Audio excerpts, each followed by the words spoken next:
Hello everyone and welcome back to Neil Explains. Today I come with this viral math question. 8 divided by 4 times 1 plus 1. Okay.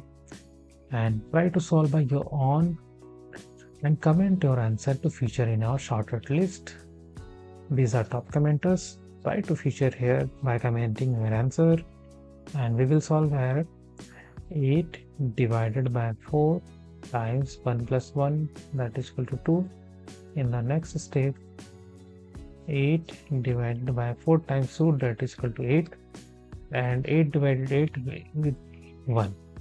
So this is the right answer, but as you know, this is the tricky one, so this is not the right answer.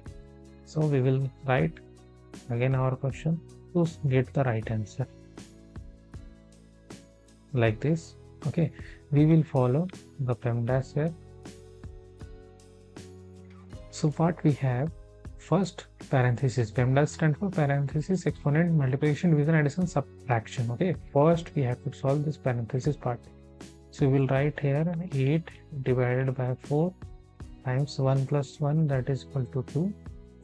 So now what we have to do, as we know, multiplication and division are the same priority, and then we have to solve from left to right.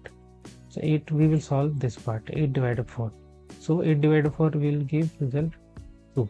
So we will write here 2 times 2, which equals to 4. So here right answer is 4, and if you're senior then must check out our product list, best product list actually, which will definitely help you in elder age, and try to solve these viral math questions and subscribe to the channel for more videos like this. Thanks for watching.